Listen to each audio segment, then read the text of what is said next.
But with the Honor Magic 7 Pro, there are actually two things that I just wasn't expecting, with this phone having the loudest and most bass-rich speakers I've ever tested on a smartphone, while also having a zoom range that's usable even at up to 100x. Now, given that we're talking about Honor's flagship phone for 2020, I really like this symmetrical camera. I think makes it more comfortable to hold. For better or worse, Honor didn't follow the trend of going completely flat on the front, with ever so slightly curved edges that wrap around this 6.8-inch LTPO display, which is arguably one of the best displays out there. It's super bright, with it beating both the iPhone and the Galaxy in our globe. So there's 4,320Hz PWM dimming for people who are sensitive to flicker. There's AI defocus tech, which we did a whole video on before on the channel. And with the 7 Pro, Honor is now using a circular polarizer, which not only has but outside of the health features, it's just a solid looking display. It's got a high resolution, it's fast, and it listen to how it compares to the competition.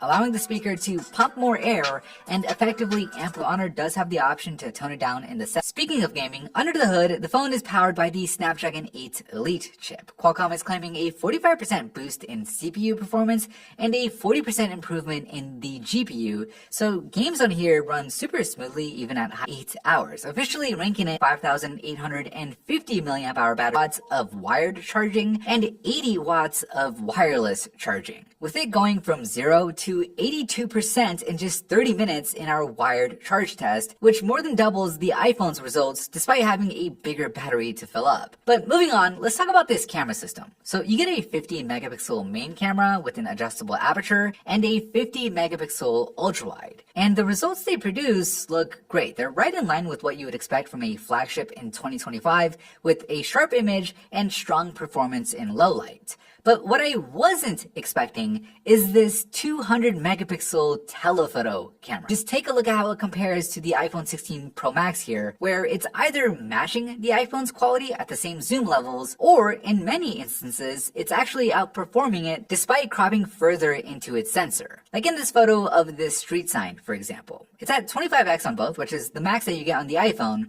where if you pixel peep, you can easily see how much crisper the text looks on the 7 Pro. But where things get really interesting is when you go beyond 30x, because starting at 30x is where you can enable what Honor calls AI super zoom, where immediately on that same street sign, you can see This obviously brings into question as to whether or not this even counts as a real photo anymore, since, those details are just educated guesses made by AI. They're not actually captured by the sensor, and, sometimes the AI could get it wrong. It actually added something to the hood of that Jeep, which was really only a reflection, and then other times it can make photos look a little bit over-processed and a minute after you snap the photo. But, when it works, like in this photo of a dealership at 100x, sometimes the results could be pretty mind-blowing. Google's phone has IP69 water and dust resistance. It has both 3D face unlock and an ultrasonic fingerprint scanner, which I think gives it the best biometric combo on any phone. And it also has an IR blaster at the top, which is